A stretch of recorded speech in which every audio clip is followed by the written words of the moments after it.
प्रिय दर्शकों, आपने ये वृक्ष अधिकतर गार्डन, बगीचे, सरकारी स्कूल या सरकारी स्थानों पर देखा होगा और कहीं-कहीं इसकी खेती भी बहुत तादाद में की जाती है।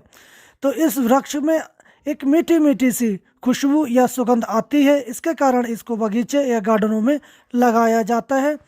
परंतु इसके औषधीय गुण भी बहुत सारे होते हैं जिनके बारे में हम लोग नहीं जानते और इसको ऐसे ही फुलवारी के रूप में देखते हैं और जानते हैं। तो इस वृक्ष के बारे में आज हम बताने वाले हैं कि इसमें कौन कौन सी औषधीय गुण होते हैं जिसके कारण हम कई सारी बीमारियों को ठीक कर सकते हैं। तो इस जानकारी को अपने मित्रों और दोस्तों को शेयर करें और इस चैनल को आप सब्सक्राइब करें, क्योंकि हमारे चैनल पर आयुर्वेदिक और जड़ी बूटियों की जानकारी प्रोवाइड की जाती है।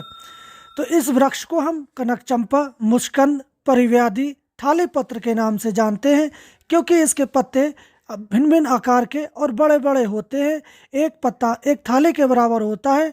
कहीं कहीं शादी ब्याह में या फंक्शन में इस पत्ते में खाना भी खिलाया जाता है, इसलिए इसको थाली पत्र के नाम से भी जाना जाता है। ये एक फिसलने वाला ऊंचा वृक्ष होता है जिसकी लंबाई 15 से 18 मीटर तक हो सकती है। इसका रंग राख के रंग के समान होता है। इसके कोमल हिस्से का हल्का सा भाग रुएदार होता है। इसके पत्ते भिन्न भिन्न आकार के होते हैं। इन पत्तों की लंबाई 15 से 30 सेंटीमीटर हो सकती है और इसकी चौड़ाई भी 15 से 35 सेंटीमीटर हो सकती है। इसके ऊपर वाला भाग थोड़ा चिकना और पीछे का भाग थोड़ा रोएदार दिखाई देता है। इसके फूल सुगंधित और सफ़ेद स्वतंत्र या जोड़े में होते हैं। इसकी फलियां 10 से 15 सेंटीमीटर लंबी होती हैं। इसके बीज दबे हुए और पतले होते हैं। इसका फल काफ़ी समय तक पेड़ों पर ऐसे ही लटका रहता है। ये वृक्ष अधिकतर हिमालय के नीचे वाले हिस्से में और पहाड़ियों पर करीब 4000 मीटर की ऊंचाई तक ये पाया जा सकता है। बंगाल, मणिपुर, उत्तर कन्नाडा में ये काफ़ी तादाद में पैदा होता है।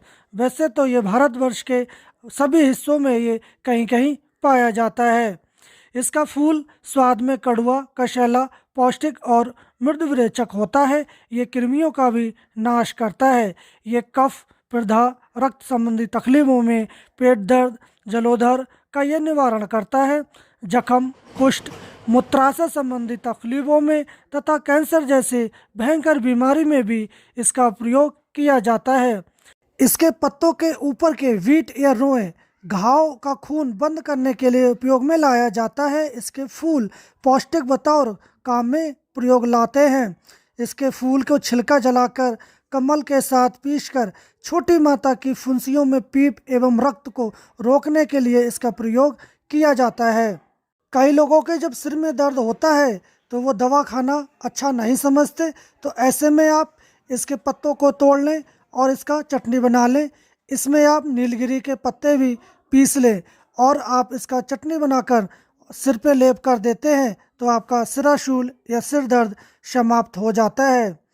कहीं भी आपके अगर चोट लग जाती है तो खून निकलने लगता है, तो आप ऐसे में इसके पुष्प या पत्तों को तोड़कर और उसकी चटनी बनाकर वहाँ बांध देते हैं तो खून निकलना बंद हो जाता है। मौसम बदलने पर आपको खांसी, जुखाम या बलगम जैसी समस्या हो जाती है और श्वास नालिका में सूजन हो जाती है, छिलन हो जाती है, जिसके कारण आपको सांस लेने में तकलीफ पैदा होती है। तो आप इनके पत्तों को और इसकी छाल को ले लें और इसको काढ़ा बनाकर आप सुबह शाम इससे गरारे करें तो आप देखेंगे कि आपके गले की सूजन भी उतर जाती है और दर्द में काफ़ी आराम होता है। डायरिया में भी आप इसके पत्तों का यूज कर सकते हैं। आप इनके पत्तों को थोड़ा सा पीस लें और इसमें 2 गिलास पानी डालकर इसका मिश्रण तैयार कर लें।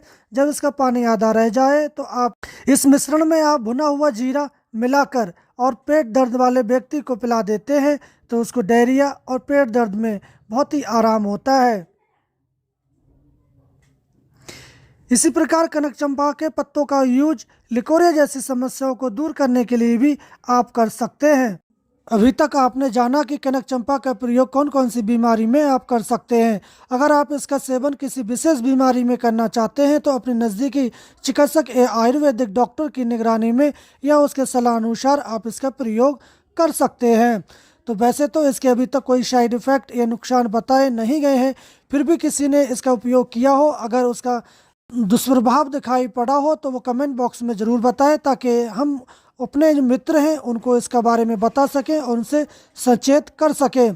तो ऐसे ही जानकारियों के लिए आप हमारे चैनल को सब्सक्राइब करें और हम कल फिर मिलेंगे एक नई औषधीय जानकारी के साथ। तब तक आप स्वस्थ रहें, मस्त रहें। जय हिंद।